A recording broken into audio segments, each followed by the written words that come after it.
प्यारे बच्चों नमस्कार, स्वागत है आप सभी का आज के अपने ये पेपर एनालिसिस में। और ये 10th क्लास का आपका पेपर एनालिसिस है। हमारे पास जो कोड इस समय है वो 801 BF कोड है, जैसा आप देख पा रहे होंगे। और क्या करके आए हैं वो हम देखेंगे, आप लोग क्या एग्जाम में करके आए। जैसा कि हमने कल आपको बताया था, लास्ट क्लास में जो 15 मिनट की ली थी उसमें हमने वो चीज़ें डिस्कस करी थी कि आपको इनसे ही वो चैप्टर्स हैं जो आपके लिए रामबाण साबित होने वाले हैं, यानी आपके लिए वो बूटी का काम करेंगे। इन चैप्टर्स को आपको बहुत कायदे से स्टडी करके जाना है, बहुत कायदे से करके जाना है। बाकी तैयारी तो आपकी बहुत अच्छी आपने करी है पूरे साल, लेकिन ये वो चैप्टर है जो आपके एग्जाम में आपके इन नंबर्स को इंक्रीज करने वाले हैं।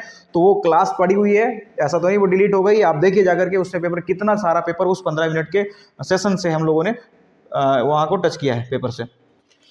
बात करते हैं भाई, बहुत अफसोस की बात इस बात की है कि हमारे जो गद्यांश पाठ हमने आपको बताया थे, मित्रता, भारतीय संस्कृति, ईर्ष्या तू न गई मेरे मन से, ये 801 BF इसमें तो नहीं आए हैं।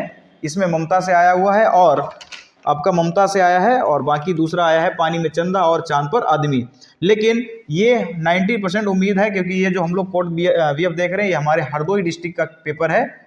और बाकी अदर सेट में जो आपके सेट अदर से 6 सेट है, मैंने उनको देखा नहीं। जैसे एक बच्चे ने पेपर दिया, मैं तुरंत आ गया यहाँ पर क्लास, अपनी ऑफलाइन क्लास को छोड़ करके। तो इसमें आपको ये देखना है कि ये जो बाकी जो 6 सेट है उसमें जरूर ये क्वेश्चंस होंगे। आगे बढ़ते हैं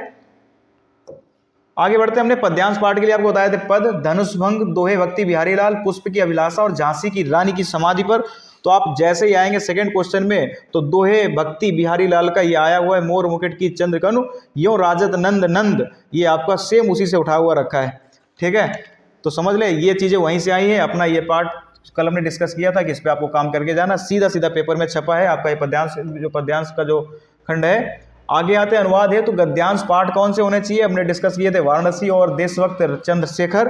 तो आप जैसे ही आगे देखेंगे तो इसमें वाराणसी अनुवाद के लिए ये जो है सामने आंसर नंबर 3, और आंसर नंबर 3 में आप देख रहे होंगे कि ये लिखा हुआ है गद्यांश चंद्रशेखर से आया हुआ है, आरक्षका श्रीमन अयम अस्ति चंद्रशेखर। समझ रहे हैं, तो ये सेम वहीं से फंसा हुआ है अपना चंद्रशेखर आजाद से। और इस श्लोक के लिए बताया था वीरे वीरेण पूछते और केन किम वर्धते। आपको जानकारी होनी चाहिए कि इस श्लोक भी आपका वाराणसी काशी जो चैप्टर है उससे भी आया हुआ है, इस श्लोक भी उसी से आया हुआ है। और जो दूसरा आया था भारतीय संस्कृति से आया है, जो कि हम लोगों ने नहीं बताया हुआ था। ठीक है, बात करते हैं आगे। तो आगे जीवनियों में जैसे आगे हैं आपके सामने लिखा हुआ है, देखो गद्य की जीवनियां और पद्य की जीवनियां, आचार्य शुक्ल जी का, जयशंकर प्रसाद जी और रामधारी सिंह दिनकर जी। अब देखिए यहाँ पर शुक्ल और दिनकर जी दोनों सेम ऐसे रखे हुए हैं। देखिए क्वेश्चन नंबर 6 का सेम वैसे क्वेश्चन आए हुए हैं। और पद जीवनियों में बात करें, सूरदास, तुलसीदास, महादेव वर्मा, सुभद्रा कुमारी चौहान।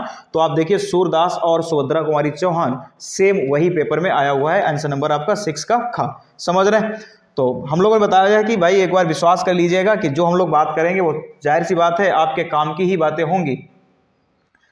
हो सकता है बच्चों को ऐसा लगता होगा कि ये छोटा प्लेटफॉर्म है, लेकिन भैया अनुभव जितना उन टीचर्स को है, अनुभव अपना उतना ही है। लेकिन ऑनलाइन की फील्ड में नए हैं, बस इतनी सी बात है कि हम लोग ऑनलाइन की फील्ड में भी नए आए हुए हैं। ठीक है, तो विश्वास करिएगा, पेपर आपके साथ में ऐसा एक गुस्से वाली गलत नहीं होने वाला है। और झारखंड में आपका जो डिस्ट्रिक्ट का चल रहा होगा तो हाँ, तो आपने किया ही होगा।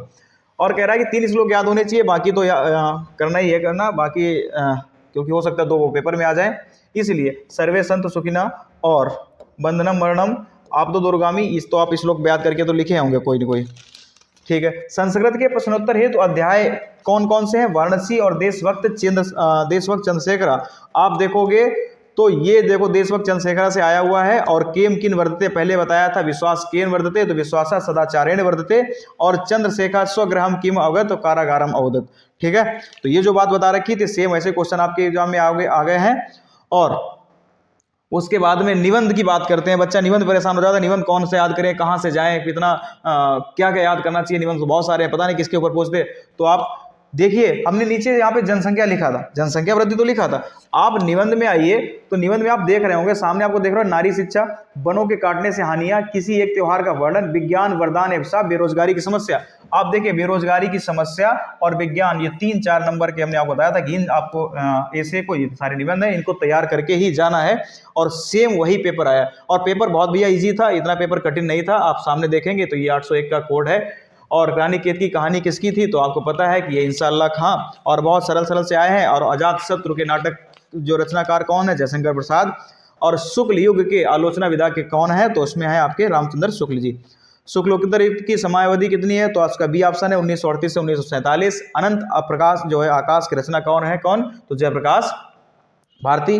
और प्रयोगवादी काव्य की, देखो एक्सपोजर मार रहा होगा इसके ऊपर, हो सकता है कि लाइटिंग की थोड़ी समस्या है, तो इसीलिए पेज हमारे हाथ में ही है, आप हमारी वर्डिंग को सुनने की कोशिश करिएगा कि प्रयोगवादी काव्य की विशेषता क्या है, तो नवीन उपमानों का प्रयोग। वेरी गुड, बहुत अच्छा है, ये जो बच्ची का पेपर है बहुत अच्छा उसने किया है, उसके लगभग सारे ही शॉर्ट आंसर ये वो MCQ सही है। रीतकाल की समयावधि क्या है, तो रीतकाल की समयावधि है सन 1643 से 1843, ये बी ऑप्शन है इसका। और आधुनिक युग की मीरा कैसे कहा जाता है, तो आधुनिक युग की मीरा कहा जाता है महादेवी वर्मा जी को। मैत्री शरणगुप्त की रचना इसमें कौन सी है, तो भारत भारती, ठीक है, मैत्री शरणगुप्त की रचना, हाँ भारत भारती, ठीक। केदार सिंह किस सप्तक के कवि हैं, तो तीसरा सप्तक के कवि हैं कौन, केदार सिंह। जो घनीभूत पीड़ा की मस्तक में स्फुरत सी छाई, दुर्दिन में आंसू बनकर वह आज बरसने आई, ये उपयुक्त वाक्य में क्या है, तो आपको पता होना चाहिए कि इसमें से पीड़ा की बात कर रहा होगा तो वीर रस तो हो ही नहीं सकता, हार रस कैसे हो जाएगा, शांत नहीं हो सकता, क्या होना चाहिए था, करुण रस होना चाहिए था।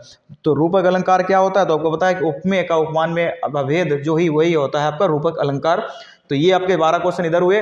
आगे बढ़ते हैं, तो किस छंद में प्रत्येक चरण में 11 और 13 के विराम से 24 मात्राएं होती हैं, तो आपको पता है ये काम किसमें होता है, रोला में होता है, जो कि दोहा का जस्ट अपोजिट होता है।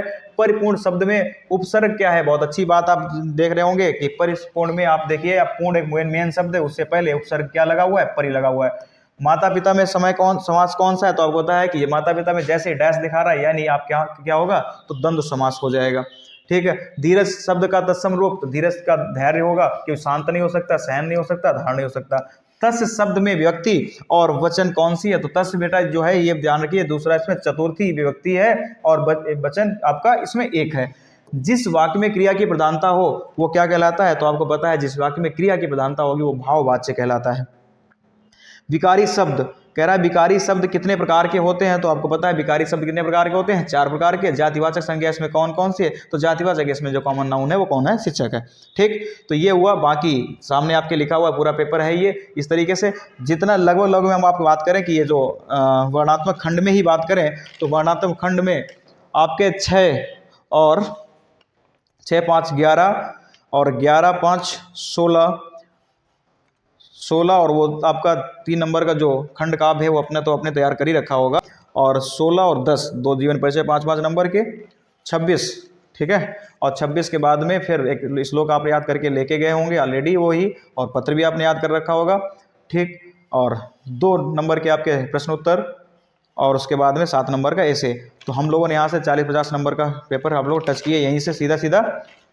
इसलिए आपको क्या करना है, आपको ये काम करना है कि समझ लीजिए बहुत बेहतरीन तरीके से पेपर था। और ऐसे ही आप नेक्स्ट पेपर हम लोग जो भी प्रेडिक्शन करने वाले हैं, मैथ का पेपर का जो आपका 1 तारीख को शायद पेपर है, हम लोग 28 को प्रेडिक्ट करेंगे मैथ में आपको क्या तैयार करके जाना है, और सेम वही पेपर आने वाला है। बिल्कुल आप ट्रस्ट करिएगा अपने गुरु के ऊपर, क्योंकि अपना एक प्लेटफॉर्म छोटा है, ऐसा देखना चाहिए कि बहुत कम सब्सक्राइबर है, बहुत कम व्यूअर्स लोग यहाँ पर हैं, इसका मतलब इनको कुछ आधा ज़्यादा नहीं, मतलब ये लोग सिर्फ यूट्यूब के लिए। भैया अपना ऑफलाइन इंडस्ट्री में बहुत बढ़िया जलवा है, ठीक है। ऑफलाइन में बिल्कुल एकदम कोई दिक्कत किसी प्रकार की कमी नहीं है। ऑफलाइन में जो है ऑनलाइन में नए हैं इसलिए आपको दिखता होगा, आप बड़े प्लेटफॉर्म पर ट्रस्ट कर रहे होंगे, लेकिन आप देखिएगा पूरा का पूरा कल का वीडियो आपके सामने पड़ा हुआ है, आप देखिए जाके उसमें क्या सेम चीज़ें वो हैं कि नहीं है, वही सेम चीज़ें आई हैं। तो ठीक है, मिलते हैं नेक्स्ट पेपर में, और उससे पहले हम लोग प्रेडिक्ट करेंगे क्या है कि आने वाला है। आप बिल्कुल जो है उसको कॉपी लिखने का तरीका और जो चीज़ आने वाली है उसको आप भूलिए नहीं, वो सब आपका वहीं से पूछने वाला है। ठीक है भाई, थैंक यू।